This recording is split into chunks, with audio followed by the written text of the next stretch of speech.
Hello dear students, આજે આપણે ધોરણ 10 સામાજિક વિજ્ઞાન સોશિયલ સાયન્સમાં ચેપ્ટર નંબર 17 ભારતમાં આર્થિક સમસ્યાઓ અને પડકારો ગરીબી અને બેરોજગારી વિશે ચોથા નંબરના સેશનની ચર્ચા કરીશું. પાછલા સેશનમાં ભારતમાં ગરીબીમાં આપણે ગ્રામીણ ક્ષેત્ર અને શહેરી ક્ષેત્રની ગરીબીમાં કોનો સમાવેશ થાય છે એની માહિતી લઈ લીધી.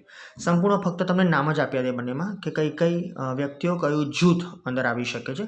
એ તફાવતની દ્રષ્ટિએ પણ કદાચ તમને કામમાં લાગી શકે, પણ ફક્ત આ બે જ વસ્તુઓ હતી એટલે તફાવતમાં ન પૂછાય. નામ બી 4 માર્કનો પ્રશ્ન છે એટલે પણ ઇન્ટરનલ તરીકે આપણે એને 2 કે 3 માર્કમાં પૂછી શકીએ. ત્યાર પછી આપણે જોયા હતા 8-10 ગરીબી ઉદ્ભવવાના કારણો, કયા કારણથી ગરીબી ઉદ્ભવે છે એના લક્ષણો તો અગાઉ ચર્ચા કરી જ ચૂક્યા હતા. એટલે કયા કારણથી આ ગરીબી ઉદ્ભવે છે એનું પણ આપણે ડિટેલમાં સ્ટડી કર્યું હતું અને ઘણા બધા એના જે પણ પ્રોબ્લેમ્સ છે, કારણો છે, રીઝન્સ છે, કોઝિસ છે આપણે જોયા. ઓકે, હવે એમાંથી આપણે થોડાક બહાર આવી અને આગળ વધીએ છીએ. ગરીબી નિવારણની વ્યૂહરચનાઓ, સ્ટ્રેટેજીસ. ગરીબીને નાબૂદ કરવી હોય રાઈટ, તો પહેલાં આપણે એની એક વ્યૂહરચના બનાવવી પડે. સીધું કોઈ એક સ્કીમ યોજનાને ગરીબો માટે ચાલુ ન કરી શકાય. ઘણીવાર પ્રોબ્લેમ પણ થઈ શકે છે, ગરીબોને એક્સેપ્ટ ન પણ કરે, તમારી જોડે એટલું ફંડ પણ ન હોય સરકાર જોડે, એટલે કે તો એવી વ્યૂહરચના એક બનાવવી જોઈએ કે જેના થકી કદાચ ગરીબી નિવારણ કરવામાં મદદરૂપ થાય. નિવારણની જે અલગ અલગ યોજનાઓ છે તો આપણા સમક્ષ આવશે જ પછી, પણ સૌપ્રથમ વ્યૂહરચના જોઈ લઈએ. શરૂ કરીએ છીએ પ્રસ્તાવનાથી. ગરીબીનું વિષચક્ર.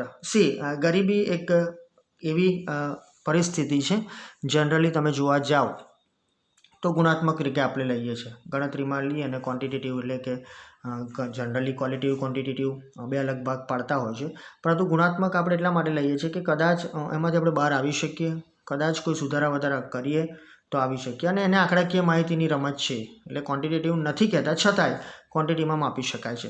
સારું, તો આ એક વિષચક્ર ભારતમાં પકડ જમાવી રહ્યું છે, દિવસે ને દિવસે ઘટે છે, પણ એ વસ્તુ યાદ રાખજો, ગરીબીનો ઘટાડો થયો જ છે, પણ એ જે ચક્ર જમાવ્યું છે ને વિષચક્ર, તે માટેના મુખ્ય કારણોની સંક્ષિપ્તમાં સમજ કેળવી આપણે એની માહિતી લીધી અને સાથે સાથે તેના આધારે ગરીબીને ઘટાડવામાં કેવા પ્રકારની વ્યૂહરચના અપનાવવી જોઈએ તે સમજવું સરળ થઈ પડશે. હવે થોડીક માહિતી તમારા જોડે એવી મૂકું છું કે ગરીબી ઉદ્ભવે છે આપણે જોયું કે જ્ઞાતિ પ્રથા, રૂઢિઓ, ગ્રામીણ ક્ષેત્રમાં રોજગારીનું પૂરું જ્ઞાન નથી, ભણતર કશું જ નથી, ઓછું છે, કૃષિ ક્ષેત્રનો વિકાસ થાય છે પણ જોઈએ એટલો દરેક વ્યક્તિનો વિકાસ નથી થતો, આર્થિક સુધારાઓનું ધ્યાન પણ નથી લીધા, ટેકનોલોજીમાં ફેરફાર આવશે, પરંપરાગત જે પણ વ્યવસાયો હતા એ બંધ થયા, રૂઢિચુસ્તતા વધી, એટલે હવે તો ઘટાડો થયો છે બધી વસ્તુનો, પણ જે પરંપરાગત વ્યવસાયો હતા જેને આપણે ટ્રેડિશનલ કન્વેન્શનલ જે પણ કહેતા હતા એ વ્યવસાયો અને કુટીર ઉદ્યોગો ઓછા થઈ ગયા, પડી ભાગ્યા. આ બધા કારણો જોયા. તો ગરીબી ઘટાડવામાં કઈ વ્યૂહરચના કરવી જોઈએ, આ બધા કારણો તમને કામમાં લાગશે. કોઈ એક જગ્યાએ કુટીર ઉદ્યોગો વધારો, કુટીર ઉદ્યોગ વધારવા માટે એમને કોઈને કોઈ નાણાકીય મદદ કરો, સરકાર ગમે તે કરી શકે છે ને, છે બધું જ છે રાઈટ, એ તમને પાછળ માહિતી મળશે, પણ એક સામાન્ય માહિતી છે. આગળ વધીએ. અત્યાર સુધીમાં 11મી પંચવર્ષીય યોજના પૂરી થઈ છે. બુકનો સમય ઘણો થઈ ગયો છે. ઓલરેડી પંચવર્ષીય યોજનાઓ બંધ થઈ ગઈ, સરકારે એને બંધ કરી દીધી અને સામે સરકારે નીતિ આયોગ ચાલુ કર્યું છે ટ્રાન્સફોર્મેશન ઓફ ઇન્ડિયાના નામે રાઈટ. અને 2012થી લઈને 2017 ત્યારે 12મી પંચવર્ષીય યોજના પૂરી થયેલી, થોડી ઘણી અપૂર્ણ રહી હતી કારણ કે 2014માં જે સરકાર બદલાઈ એ પહેલાં આ પંચવર્ષીય યોજના શરૂ થઈ ગઈ હતી, એટલે નિયમ પ્રમાણે એમાં સુધારા વધારા કરી અને 2016-17ના થોડાક સમયગાળા સુધી ચલાવી હતી, ત્યારબાદ એને બંધ કરવામાં આવી. ત્યાર પછી પણ કોઈ દિવસ નીતિ આયોગે જે પંચવર્ષીય યોજનાઓને અમલમાં મૂકવા માટે કોઈ પણ રસ નથી દાખ્યો. સ્વાભાવિક છે ને કે હવે સમય બદલાય છે, લાંબા સમયનું વિચારવા કરતાં નજીકના ભવિષ્યમાં શું થઈ શકશે વિચારી શકાય. શોર્ટ ટર્મ વિચારવું પડે, લોંગ ટર્મ તો છે જ.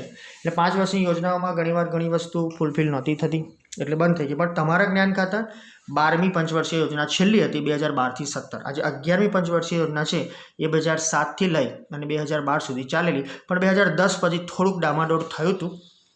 11-12માં થોડું ખેંચાયું, પણ પછી બધાની પરમિશન અને દરેક જૂથ અંદર એન્ટર થતાં કદાચ બીજી એક પંચવર્ષીય છેલ્લી શરૂ કરવામાં આવી હતી. સારું, તો એ પંચવર્ષીય યોજનાઓ પૂર્ણ થઈ ગઈ છે. તો એ ત્યાં સુધીની વાત છે આપણી જોડે કે 2011-12માં છેલ્લે શું થયું. તો ત્યાં સુધીમાં ભારતીય અર્થતંત્રમાં વિકાસની રણનીતિમાં અને કાર્ય યોજનાઓમાં ગ્રામીણ ક્ષેત્રની કરવામાં આવેલી ઉપેક્ષા મુખ્યત્વે જવાબદાર છે. શેનો મતલબ એવું કહી શકાય, જે તે સરકારે જે તે સમયગાળા દરમિયાન ગ્રામીણ ક્ષેત્રના ધ્યાન પર નથી લીધું એવું તો આપણે કહી ના શકીએ ને, પણ આ લાઈન એવું કહેવા માંગે છે.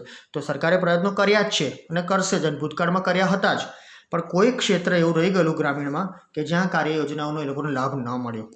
એટલે એની ઉપેક્ષા કરી, એના લીધે જ ગરીબી વધી, એક કારણ છે.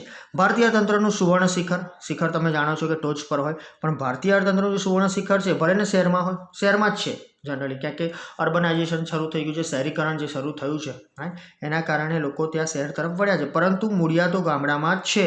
યુ નો દેટ વન, કે ખરું ભારત તો ગામડામાં જ વસે છે. ગામડું જ ભારતીય અર્થતંત્રનું હૃદય છે, રાઈટ, હાર્ટ આપણું ત્યાં જ છે, ગામડામાં છે ને. હજુ પણ ઘણા લોકો ફ્રેશ થવા માટે, કહેવાનો મતલબ કે અમે જ્યારે સિટી લાઈફથી, ટાઉન લાઈફથી એટલે કે શહેરી વિસ્તારમાં રહીને કંટાળ્યા હોય તો આપણે ગામડામાં ફાર્મ હાઉસ છે, રાઈટ, કોઈક ખેતર છે, કોઈક જગ્યા છે, ત્યાં અમુક સમયગાળો વિતાવવા જતા હોઈએ છીએ. તો એ અર્થતંત્રનું હૃદય જ છે ને.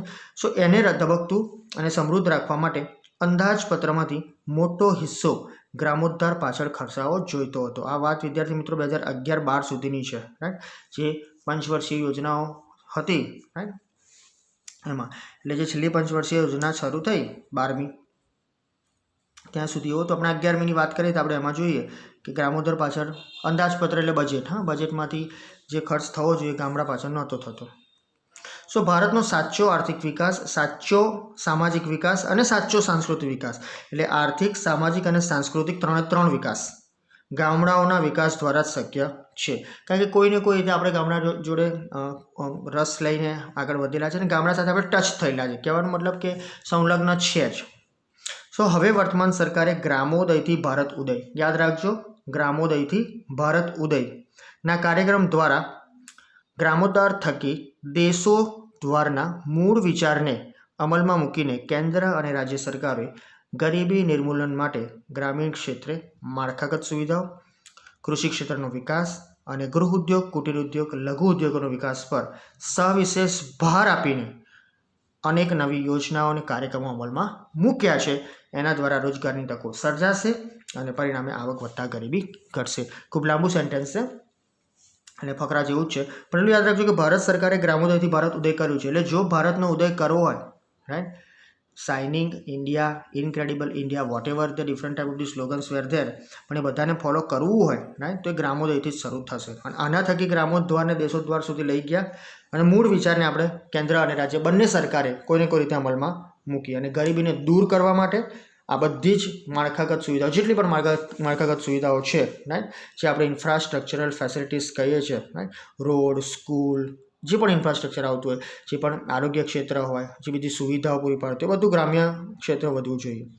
ખેતીનો પણ વિકાસ જરૂરી છે, ગૃહ ઉદ્યોગનો પણ આગળ લાવવું પડે છે. મોટાભાગના આપણા પર પર્ટિક્યુલર રાજ્યની અંદર અને આપણા વિસ્તારની વાત કરીએ તો મઠિયા, પાપડ, આજુ એક ગૃહ ઉદ્યોગ બહુ આગળ વધ્યો છે, રાઈટ, અને આને આગળ હજુ પણ લઈ જવાય. હવે તો ખાખરા ઉદ્યોગ પણ વધ્યો છે. હવે નાના ઘણા બધા ઉદ્યોગ છે ને, અને નાના ઉદ્યોગો થકી જ આગળ વધાય છે. તો નાના ઉદ્યોગોમાં કુટીર ઉદ્યોગો પણ છે, નાની વસ્તુઓ બનાવે, થોડી રોજગારીની તકોનું સર્જન કરે છે. સાથે સાથે લઘુ ઉદ્યોગ છે, એને તો સરકાર બહુ જ મદદરૂપ છે અત્યારે, રાઈટ, 25 લાખથી શરૂ કરીને 5 કરોડ સુધી તમે ઇન્વેસ્ટમેન્ટ કરી શકો, સરકાર મદદ કરે છે. તો એની પર વધારે ને વધારે વિશેષ ભાર આપ્યો છે. આ થકી નવી યોજનાઓ અને કાર્યક્રમો અમલમાં મૂક્યા છે. બધી જ યોજનાઓ આપણા થકી છે, આપણા માટે જ છે અને આપણા સિલેબસમાં પણ છે, જોઈશું. અને આ બધી વસ્તુ દ્વારા રોજગારીની તકો સર્જાય અને પરિણામે આવક વધશે અને ગરીબી ઘટશે. તો વિદ્યાર્થી મિત્રો, આ થઈ એક વ્યૂહરચનાની પ્રસ્તાવના. આગળ વધીએ છીએ, જેની અંદર આઝાદી પછીના વર્ષોની વાત છે કે આઝાદી પછીના વર્ષોમાં આયોજનમાં ગરીબી હટાવોના સૂત્ર સાથે જે તે સરકારે મોટા પાયાના અને ભારે અને ચાવીરૂપ ઉદ્યોગોનો વિકાસ પર વિશેષ જોગ આપ્યો હતો. ગરીબી હટાવો, દેટ ઇઝ ગુડ, રાઈટ. ગરીબો જે છે એમને કોઈને કોઈ રીતે તમે રોજગારી સર્જો એટલે ગરીબી હટવાની છે. તો એનું સૂત્ર જે તે સરકારે એ વખતે શરૂ કર્યું, પણ એમણે બીજું શું કાર્ય કર્યું હતું? મોટા પાયા, heavy, basic industries, heavy industries જે કહીએ છીએ, પ્રાઇમરી ઇન્ડસ્ટ્રીઝ, જે મેઇન કી ઇન્ડસ્ટ્રીઝ, ચાવીરૂપ ઉદ્યોગો છે, એના વિકાસ પર વધારે ભાર મૂક્યો. અને એના લીધે શું થયું? એને પ્રોત્સાહનો મળ્યા, ઇન્સેન્ટિવ્સ મળ્યા અને શહેરો વિકસે એવું કાર્ય થયું. બીજી બાજુ ગ્રામીણ ક્ષેત્રે શું કર્યું? 1960 પછી હરિયાળી ક્રાંતિ આવી અને એના લક્ષ્ય સાથે જમીન ધારા સુધારણાના કાર્યક્રમોનો અમલ પણ થયો અને એ પૈકી ખેતી ક્ષેત્રનો વિકાસ સાધી અને દેશમાં ઉત્પાદનમાં વધારો થશે, રોજગારીની તકોનું સર્જન થશે, રોજગારી વધશે અને આવક વધતા ધીરે ધીરે ગરીબી ઓછી થશે. આવો એક ટાર્ગેટ હતો કે સ્વાભાવિક છે કે ભારે ઉદ્યોગોમાં તમે રોજગારીની તકોનું સર્જન કરી અને ગરીબી હટાવી શકો છો, સાથે સાથે શહેરીકરણ પણ થાય, વિકાસ થાય. એટલે તો આ બધા જે કાર્યક્રમો થયા, સુધારણા થયા અને સ્વાભાવિક છે 1960-61માં જે તે સમયગાળા દરમિયાન કોઈને કોઈ જગ્યાએ ડ્રોટ એટલે કે દુકાળ પણ આવ્યો, પણ સામે સામે હરિયાળી ક્રાંતિ પણ ઊભી થઈ અને એ હરિયાળી ક્રાંતિને લીધે બિયારણો મળ્યા, ઘણી બધી સુવિધાઓ ગ્રામીણ ક્ષેત્રમાં વધી અને ખાસ કરીને ખેતી ક્ષેત્રમાં, અને સાથે સાથે જમીન સુધારણાના ઘણા બધા કાર્યક્રમો પણ અમલમાં મૂકાયા. આ બધી જ વસ્તુ ભેગી થઈ શહેરી અને ગ્રામીણ બંને વિસ્તારમાં સરકારે જે પણ સેવાઓ અથવા જે પણ કાર્યો શરૂ કર્યા એ કાર્યક્રમો પૈકી ખેતી ક્ષેત્રનો વિકાસ થયો અને આ બાજુ બીજી બાજુ શહેરોમાં જે તે ઔદ્યોગિક ક્ષેત્રનો વિકાસ થયો. ઉદ્યોગોના વિકાસ પર જોગ સરકારે આપ્યો હતો, એટલે જ ઉત્પાદન વધ્યું, રોજગારીની તકોનું સર્જન થયું અને છેલ્લે રોજગારી વધતા આવક વધી, અને આવક વધી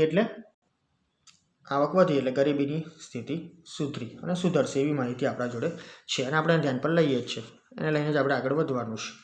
આગળ ઉદ્યોગના વિકાસમાંથી ઉદ્યોગ માલિકોને મળતા આર્થિક લાભો ઉદ્યોગ માલિકો, ધનિક ખેડૂત કે જમીનદારો જેવા ધનિક વર્ગોને મળતી આવકનો વધારાનો લાભ ક્રમશઃ ગરીબો સુધી વિસ્તરશે અને તેથી ગરીબોની સંખ્યા ઘટશે.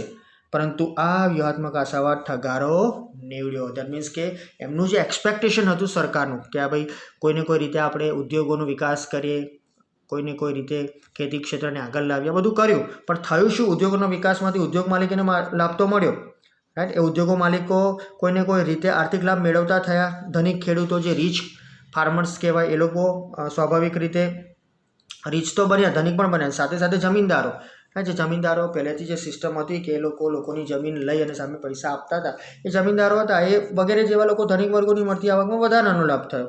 એ ક્રમશઃ ગરીબો સુધી વિસ્તરશે એવી માહિતી હતી, પરંતુ એ ગરીબો સુધી પહોંચ્યું નહીં. ગરીબોની સંખ્યા ઘટાડવાનો ટાર્ગેટ હતો, પણ આ જે સ્ટ્રેટેજી હતી સરકારની વ્યૂહાત્મક ગ્રામોદયથી ભારતોદય, એ કોઈને કોઈ કાળે એ સમય દરમિયાન ઠગારી નીવડી.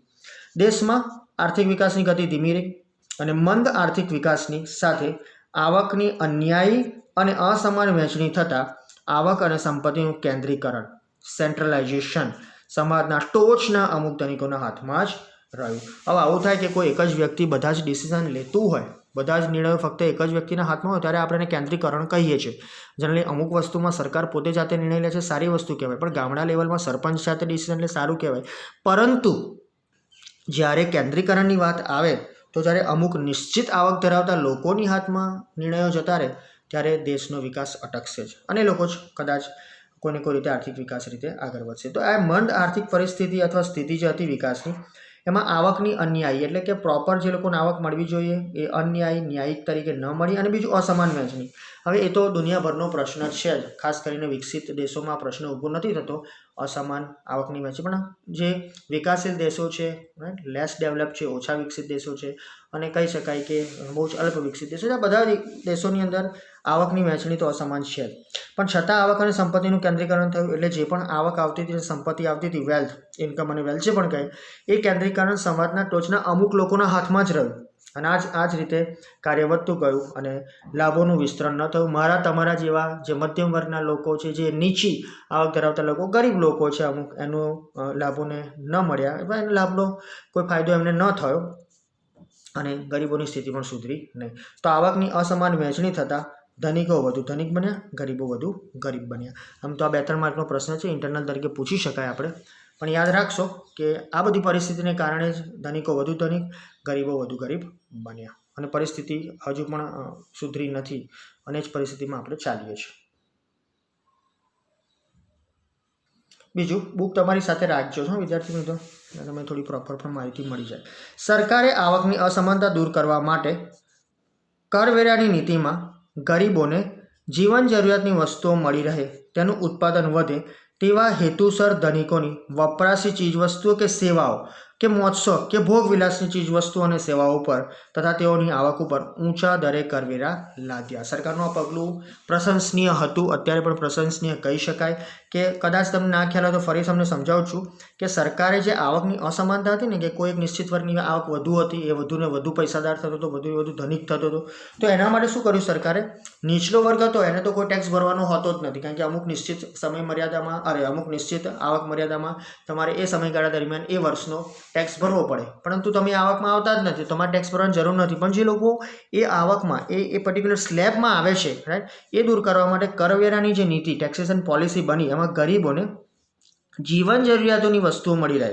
એ સામાન્યમાં સામાન્ય વ્યક્તિ છે, નીચામાં નીચો, એને પોતાની જીવન જરૂરિયાતની પ્રાથમિક જરૂરિયાતો પૂર્ણ કરી શકે અને એ લાભ મળી શકે.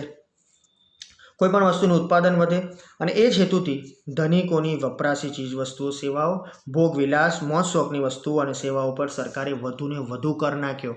યાની કે તમે કોઈ એક નિશ્ચિત કંપનીની ગાડી લો, તમે કોઈ નિશ્ચિત કંપનીમાંથી ઘરેણાં લો, રાઈટ. હું નામ નથી આપતો પણ મોટી મોટી કંપનીઓ છે જે આ બધી વસ્તુઓ આપે છે, રાઈટ, ઓર્નામેન્ટ્સને આ તે પ્લસ ગાડીને, તો એમાંથી તમે લો તો તમારે ટેક્સ બહુ ભરવો પડતો હતો અને એ ટેક્સ જે સરકારને મળતો હતો એ પ્રાઇમરી નીડ્સ જે લોકોની પૂરી નહોતી થતી, પ્રાથમિક જરૂરિયાતો એ લોકો સુધી પહોંચતું હતું.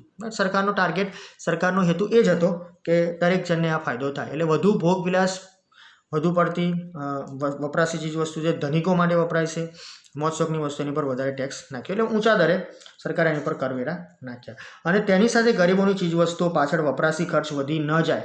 જે વપરાશી ખર્ચની આપણે ચર્ચા કરી હતી, ફેમિલી દીઠ 5 જણ હોય અને કેટલો વપરાશી ખર્ચ થાય છે, તો એ ખર્ચ વધી ન જાય એનું ધ્યાન રાખવું પડે ને પાછું. અને સાથે સાથે આવકનો મોટો હિસ્સો જીવનની પાયાની જરૂરિયાતો સંતોષવા પાછળ ખર્ચાઈ ન જાય તેની કાળજી રાખવી. અને આવી વપરાશી જીવન જરૂરિયાતની વસ્તુઓ જાહેર વિતરણ પ્રણાલી, જેને આપણે 2-3 વાર ડિસ્કસ કર્યું છે, પીડીએસ, પબ્લિક ડિસ્ટ્રીબ્યુશન સિસ્ટમ જે કહે છે, એના હેઠળ વાજબી ભાવની દુકાનો, FPSS યાની ફેર પ્રાઇસ શોપ્સ, રાઈટ, દ્વારા નિયત જથ્થામાં રાહત દરે ઘર આંગણે પૂરી પાડી અને તેમના જીવન ધોરણને ઊંચું લાવવાનો વ્યૂહ અપનાવ્યો.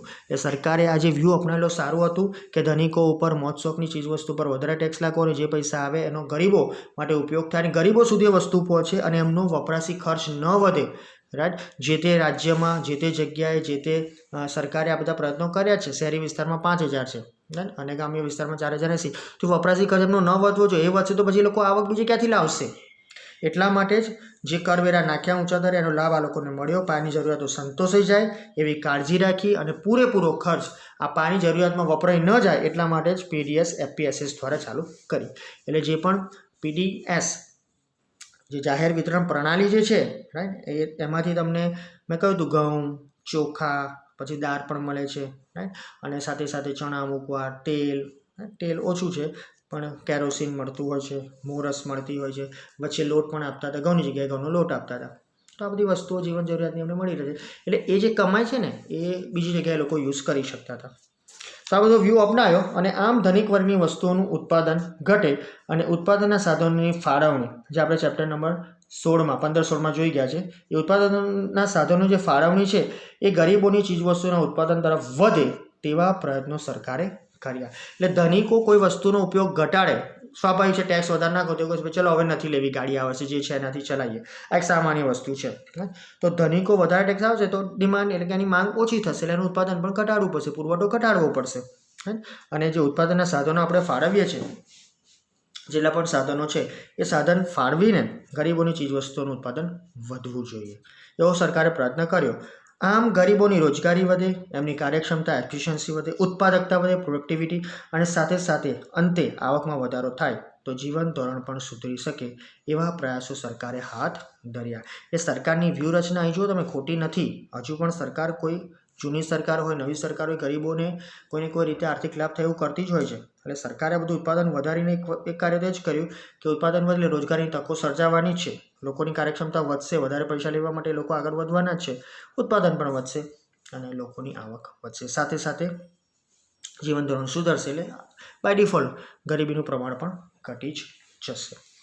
તો આ વાત થઈ મુખ્ય 2 પોઈન્ટની. આગળ વાત કરીએ છીએ ત્રીજા પોઈન્ટ પર. ત્રીજો પોઈન્ટ છે ગરીબી નાબૂદી માટે. ગરીબી નાબૂદી માટે કૃષિ ક્ષેત્ર પર વિશેષ ભાર આપવાની જરૂર સમજાતા સરકારે જમીન ધારા સુધારાના ઉપાયો. હવે જો ગરીબી જે છે એ નાબૂદ કરવી જ હતી, સરકારનો નિર્ણય હતો જ અને કરવી જ છે, હજુ પણ સરકાર એની પર અડીખમ જ છે. તો કૃષિ ક્ષેત્ર ઉપર ભાર તો મૂકવો જ પડશે, કારણ કે ગ્રામ્ય ક્ષેત્રને આગળ લાવવું પડશે. ગરીબો સૌથી વધુ ગ્રામ્ય ક્ષેત્રમાં છે. જે પર્સન્ટેજ જોયા એની પરથી પણ તમને માલુમ થાય છે કે જે ઓછા વિકસિત રાજ્યો છે ભારત દેશમાં, ત્યાં સૌથી વધુ ગરીબો રહે છે. કદાચ વિકસિત હશે તો આપણે લોકો રોજગારી પૂરી નથી પાડતા. તો સરકારને સમજ આવી કે જમીન ધારામાં સુધારો કરવો પડશે, એના ઉપાયો સરકારે શોધ્યા. જમીન ટોચ મર્યાદાનો ધારો લાયા, આ એક અલગ પ્રકારનો ધારો હતો રાઈટ. એના લીધે કોઈને કોઈ કારણસર જમીન માલિકો અથવા તો જે લોકો કામ કરતા તે લોકોનો ફાયદો થયો. ગણોતનું નિયમન થયું. ગણોત ધારા હતા પહેલાં જૂના, એનું નિયમન કર્યું, કંટ્રોલ કર્યું. ખેડ હકની સલામતી, ખેડે તેની જમીન એવો એક લાવ્યો તો ટીલર્સ લેન્ડ, રાઈટ. એ પ્રકારે એમને સલામતી મળી. જેવા અનેક કાયદાઓથી ગ્રામીણ ક્ષેત્રે ધનિક ખેડૂતો કે જમીનદારોની આવકમાં ઘટાડો કર્યો અને જમીન વિહોણા લેન્ડલેસ લેબરર્સ કહેવાતા હતા અને ખેત મજૂરો હતા મુખ્ય.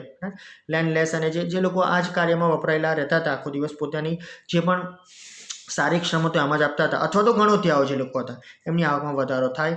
એ રીતે ગરીબોની સ્થિતિમાં સુધારો લાવવાનો વ્યૂહ અપનાવ્યો. તો આ વ્યૂહરચના ઉપર જેટલા પણ રીચ એટલે કે વધારે જમીનવાળા જેટલા પણ પૈસા એટલે કે નાણાકીય રીતે જેમને સારું હતું, જેવા જમીનદારો હતા કે ધનિક ખેડૂતો સામાન્ય રીતે કહી શકાય, એ લોકોની આવકમાં ઘટાડો કર્યો, બધા સુધારા લાવી. અને જે લોકોની જમીન જ નહોતી, મજૂરો હતા, ગણોતિયાઓ હતા, 50, 100, 150 રૂપિયામાં રોજનું કામ કરતા હતા, એવા લોકોને ફાયદો થાય ને એવી આવકમાં વધારો થાય, ત્યાર પછી જ સુધારો થશે ગરીબીમાં અને ગરીબી દૂર થશે. આ પણ એક વ્યૂ સારો હતો. અને હજુ પણ ઘણી જગ્યાએ આવા ધારાઓ જે છે, પ્રથાઓ જે છે એને ઉપયોગ થાય જ છે અને એમાંથી બહાર કાઢવી પડશે. સરકારે બધી પ્રણાલીને દૂર કરવી જ પડશે. હવે પછીના 2 પોઈન્ટ રહે છે અને જે નિવારણ માટેના જે પણ વ્યૂહરચના છે એમાં એ નેક્સ્ટ સેશનમાં જોઈશું. અને ત્યાર પછી આપણે ચાલુ કરીશું પાપ દેટ ઇઝ પોવર્ટી એલિવિએશન પ્રોગ્રામ. સીધી વસ્તુ કહું તો ગરીબી નિવારણ કાર્યક્રમ. ઘણા બધા કાર્યક્રમો સરકારે રોજ યોજ્યા છે, લાભ પણ કરાયો છે, લોકોનો લાભ પણ લે છે. એ નેક્સ્ટ સેશનમાં જોઈશું. જે તે પ્રશ્ન જે તે ટોપિકનો આવતો હોય, રાઈટ, જે તે સમયે લખી નાખજો તો જેથી કરીને એક્સરસાઇઝ લખવામાં તમને પ્રોબ્લેમ ન થાય. આજના માટે આટલું જ પૂરતું. Thank you.